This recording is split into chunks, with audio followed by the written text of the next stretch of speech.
It was just a wedding photo until you zoomed in on the bride's hand and uncovered a dark secret. Afternoon light streamed through the tall windows of the Atlanta Historical Archive as Dr. Rebecca Morrison carefully examined a collection of early 20th century photographs donated by an anonymous estate, faded portraits and formal gatherings frozen in time. One image stopped her cold. A wedding photograph from 1903. A white man in a dark three-piece suit sat stiffly beside a black woman in an elaborate white wedding gown. Their hands were clasped between them in what should have been a symbol of unity. Rebecca's 15 years as a historical archivist had trained her to notice anomalies, and this photograph radiated wrongness on every level. In Georgia in 1903, interracial marriage wasn't merely taboo, was illegal. Anti-miscegenation laws, in force since 1750 and strengthened after the Civil War, made such unions criminal offenses punishable by imprisonment. Yet here was photographic evidence of what appeared to be exactly that. She flagged the photograph for high-resolution scanning, unable to shake the unease gripping her. 2 weeks later, while reviewing the digital files, Rebecca methodically zoomed in on individual details. The studio backdrop, the woman's jewelry, the man's rigid expression. Then she focused on their joined hands. As the magnification increased, her blood ran cold.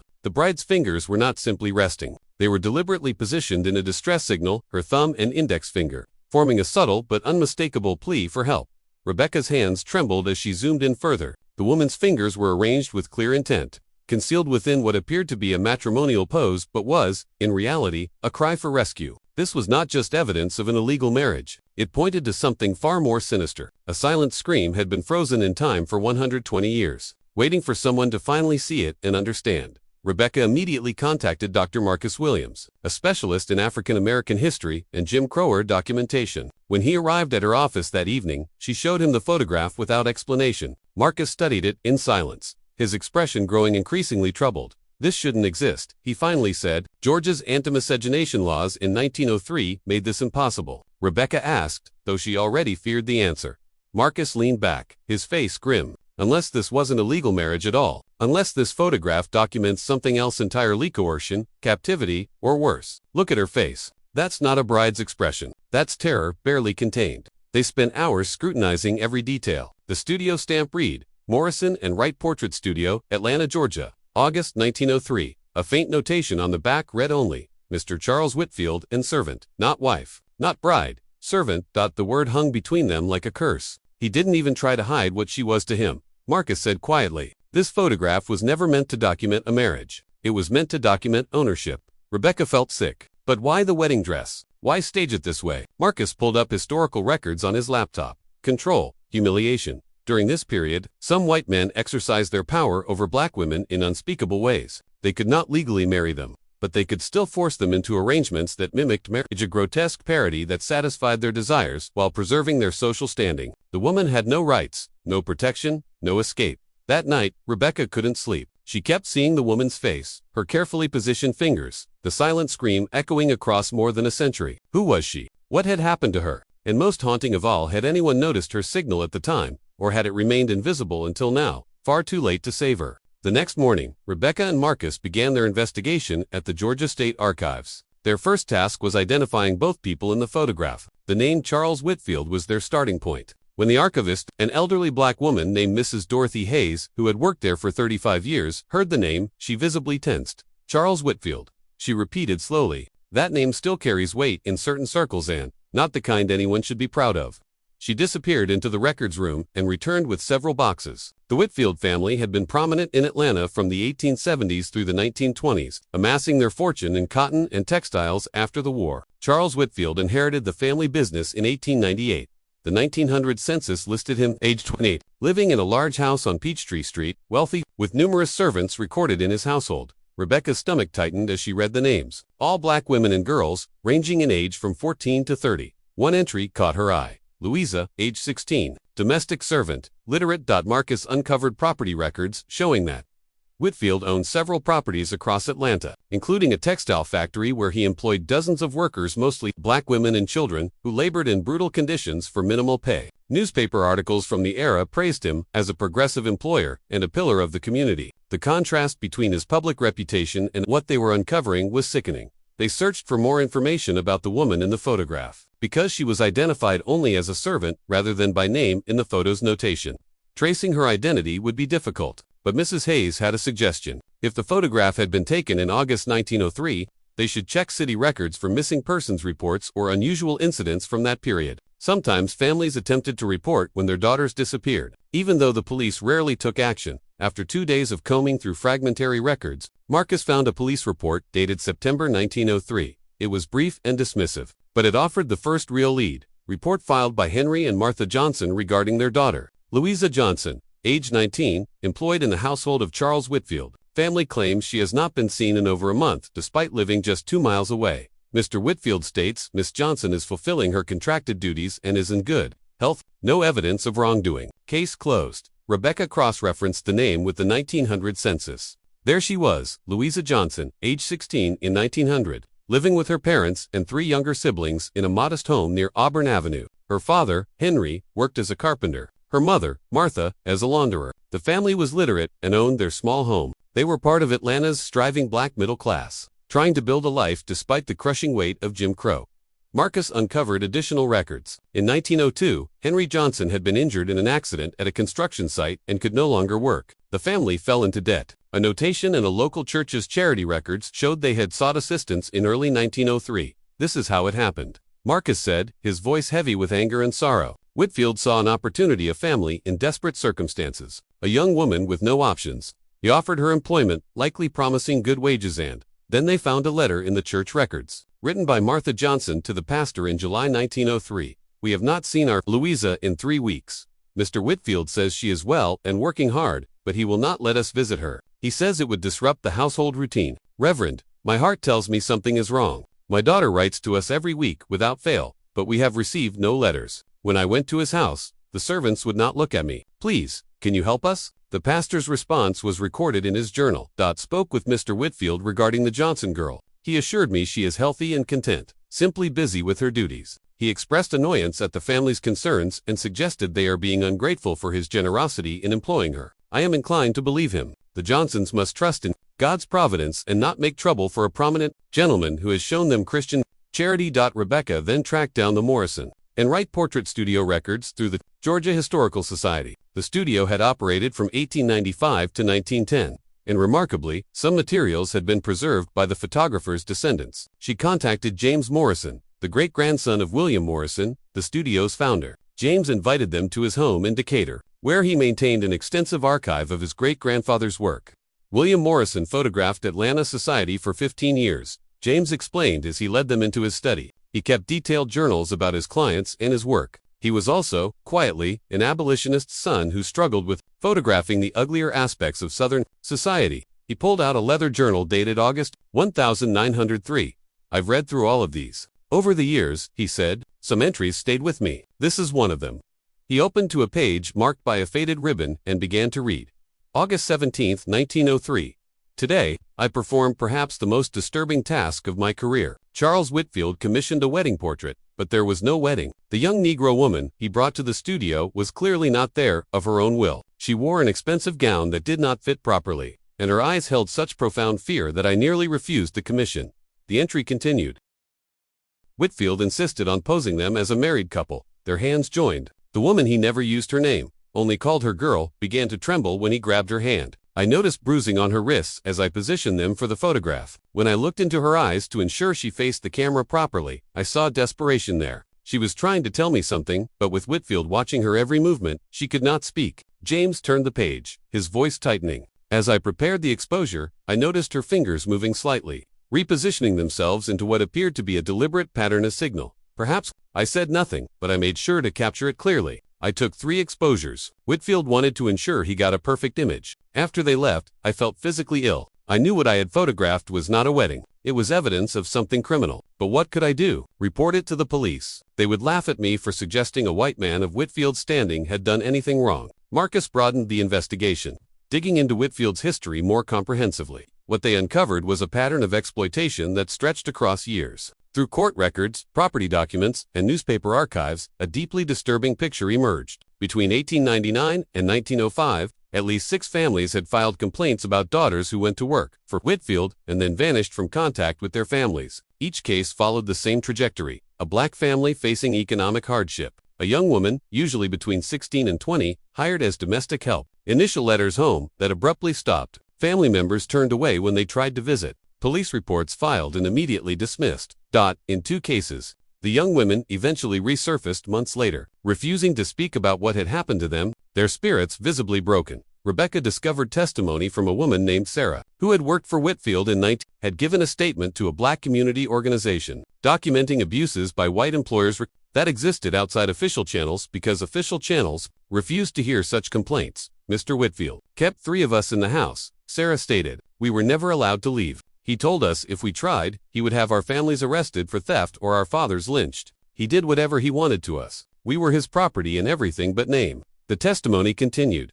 There was a girl there when I arrived. Couldn't have been more than 16. She was kept in a room on the 3rd floor, and we weren't allowed to speak to her. I heard her crying at night. After a few weeks, she disappeared. Mr. Whitfield said she had stolen from him and run away, but I knew better. She wouldn't have left. She was too afraid of what he would do to her family. I got out because my brother threatened to make noise, to go to the newspapers. Whitfield let me go rather than risk attention, but I know others weren't so fortunate. Marcus uncovered records showing that Whitfield had close connections to local law enforcement and city officials. He made regular donations to political campaigns and hosted social gatherings for Atlanta's elite. He had complete immunity. Marcus said bitterly. The system protected him. The police worked for him. The courts deferred to him, and black families had absolutely no recourse. Their daughters could be taken, abused, even killed, and there was nothing they could do about it. Despite the darkness of what they were uncovering, Rebecca remained focused on Louisa herself. The photograph showed more than victimization. It showed resistance. The hand signal forever captured in the image was an act of defiance or refusal to let her captivity go unrecorded. She knew, Rebecca said, studying the photograph again. She knew that photograph might be the only evidence. So she left a message. Through Martha Johnson's letters to various organizations and churches, they traced the family's desperate attempts to find their daughter. In October 1903, Henry Johnson, despite his injuries, attempted to force his way into Whitfield's house. He was arrested for trespassing and disturbing the peace and spent 2 weeks in jail. The incident made the newspapers, but coverage was entirely sympathetic to Whitfield. Prominent businessman harassed by deranged former employees. Relative. Martha wrote to the newly formed Atlanta chapter of the NAACP in 1903. My daughter is being held against her will by Charles Whitfield. She came to his home as an employee and is now his prisoner. I have not seen her in 4 months. She would never abandon her family voluntarily. Please, someone must help us. We have exhausted every legal avenue, and no one will listen because we are Negro and he is white and wealthy. The NAACP responded, but their investigation met the same barriers. Their lawyer, a black man named Robert Foster, attempted to obtain a writ of habeas corpus. The judge refused, stating there was no evidence of illegal detention and suggesting the Johnson family was making wild accusations against a respected member of society in an attempt to extort money. Foster documented the case but could go no further without risking his own safety and career. Then Marcus found something unexpected, a letter dated December 1903, from a white woman named Eleanor Hartwell, Whitfield's neighbor. She had written to her sister in Boston.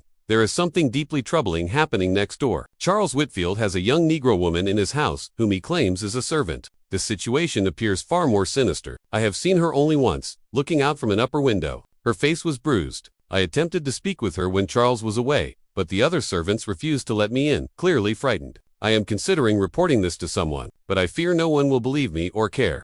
The trail of Louisa's story went cold after December 1903, and Rebecca feared the worst. Then Marcus found something in an unexpected place. The records of Freedman's Hospital in Washington. D.C. In March 1904, a woman named Louisa had been admitted with severe injuries, brought in by members of a black mutual aid society who found her near the train station. The hospital records were sparse, but revealing. Female patient approximately 20 years of age. Gave name as Louisa but refused surname. Multiple injuries in various stages of healing, including broken ribs, lacerations, and signs of prolonged physical abuse. Patient extremely traumatized and barely speaks. Exhibits profound fear of men, especially white men. Patient has indicated she escaped from somewhere in Georgia but will not provide details, stating, "He will kill my family if I tell." Rebecca's heart raced as she read on. The hospital had contacted a local organization that assisted escaped women, both those fleeing the lingering remnants of slavery and those escaping abusive situations. A social worker named Catherine Wells had taken responsibility for Louisa's case. Her notes offered further insight. This young woman has endured unimaginable trauma. She startles at sudden movements and suffers nightmares that wake the entire ward. Over several weeks, she has slowly shared fragments of her story. Forced captivity, repeated assaults, isolation from her family, and constant threats against her loved ones if she tried to escape. Catherine's notes from April 1904 recorded Louisa's own words. I was trapped in that house for 8 months. He took everything from my freedom, my dignity, my connection to my family. The photograph he forced me to take, wearing that white dress, was the worst day. He wanted to pretend I was his wife, that I had chosen to be there. But I made sure to leave a message in that picture. I moved my fingers just so, a distress signal I had read about in a book. I didn't know if anyone would ever see it, but I needed to try. I needed there to be proof that I hadn't gone willingly. The records showed that Catherine helped Louisa contact her family through carefully coded messages to avoid alerting Whitfield. In May 1904, Louisa's mother, Martha, received a letter. Mama, I am alive. I cannot tell you where I am, only that I am safe now and healing. The man who held me believes I am dead. Please let him continue to believe that. It is the only way to keep you and father and my siblings safe. I will write again when I can. I love you, your daughter. Marcus found the final piece of the puzzle in Atlanta newspaper. Archives from March 1904.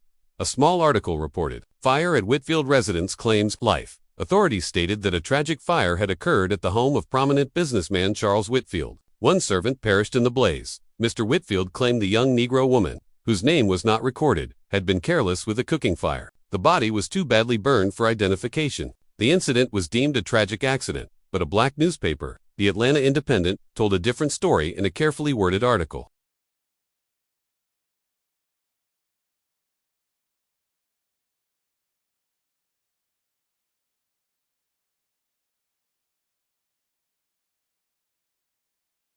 Sources within the Negro community reported that the servant who allegedly died in the recent fire at the Whitfield home had, in fact, escaped weeks earlier. Several witnesses claimed to have seen a young woman matching her description, fleeing the property in February. The fire appeared to have been deliberately set to conceal her escape and to intimidate other potential witnesses. Police declined to investigate further. Louisa had escaped, and Whitfield had covered it up by claiming she died in the fire. He could not admit she had gotten away without exposing the truth of her captivity. To preserve his facade of respectability, he invented a death and moved on.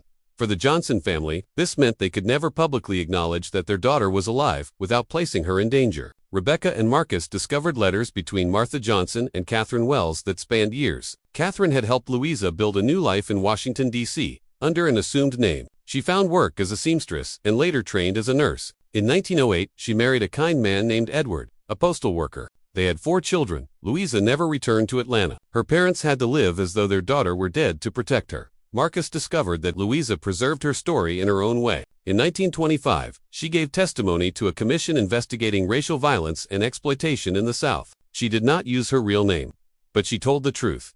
I was 19 when a white man took me from my family and held me captive for 8 months. He could do this because the law did not protect people who looked like me. He knew no one would believe me if I spoke. He knew my family had no power to save me. But I survived, and I want my story on record so that someday, when the world is ready to hear it, people will know what happened to women like me. Rebecca and Marcus spent 6 months compiling their research into a comprehensive historical record. They traced Louisa's descendants through Washington, D.C. records and located her great-great-granddaughter, Dr. Michelle Foster, a professor of African American history at Howard University. When Rebecca called her, Michelle's response was immediate and emotional. We've been waiting for someone to find this story. They met at Michelle's home, where she had carefully preserved everything Louisa had left behind. My great-great-grandmother lived until 1978, Michelle explained. She was 94 years old, and she never forgot what happened in Atlanta. She told us the story once we were old enough to understand. She made us promise to preserve it, to make sure it wasn't forgotten. She said, someday, someone will find that photograph, and when they do, I want them to know the whole truth. Michelle showed them Louisa's personal papers, including a journal she kept in her later years. One entry read, I have lived a good life in spite of what was done to me. I raised 4 beautiful children. I helped bring dozens of babies into the world as a nurse. I loved and was loved, but I never forgot those 8 months, and I never forgot my parents' anguish. That photograph exists somewhere with my silent scream frozen inside it. I pray that one day someone will see it and understand. I pray my story will help people recognize how many women suffered in silence, trapped by laws that denied our humanity in a society that refused to see our pain. The National Museum of African American History and Culture organized an exhibition titled Silent Testimony, Louisa's Story and the Hidden History of Jim Crow Captivity. The centerpiece was the 1903 photograph, displayed alongside the photographer's journal, hospital records, family letters, and Louisa's own testimony. The exhibition text was unflinching. This photograph documents not a marriage, but a crime. It shows a young black woman held captive by a white man who faced no consequences because the legal and social systems of Jim Crow America granted him absolute impunity. At the opening, Michelle stood before the photograph with tears streaming down her face. Beside the 1903 image was a photograph of Louisa from 1960, age 76, surrounded by children and grandchildren, her face serene and strong. "My great-great-grandmother survived," Michelle told the assembled crowd. She didn't just survive, she transcended. She turned her trauma into purpose, helping other women, raising a family, and building a life of meaning. This photograph no longer represents only her captivity. It represents her resistance, her courage, and her refusal to be erased. Rebecca then addressed the audience. For 120 years, Louisa's distress signal went unnoticed, but she left it there anyway, trusting that someday someone would look closely enough to see it. Her story is not only about one woman's suffering, it is about the systematic abuse enabled by racist laws and social structures. It is about the countless black women who were similarly victimized with no recourse. And it is about the extraordinary resilience of those who survived and built lives of dignity, despite everything designed to destroy them. As thousands of visitors moved through the exhibition over the following months, they saw Louisa's hand signal, read her story, and understood a truth that had been hidden for more than a century. The photograph finally fulfilled its purpose, not as evidence that could have saved Louisa in her own time, but as a testament that refused to let her story be forgotten. Her silent scream had finally been heard, and in being heard, it gave voice to countless others whose stories had been buried by history's deliberate amnesia.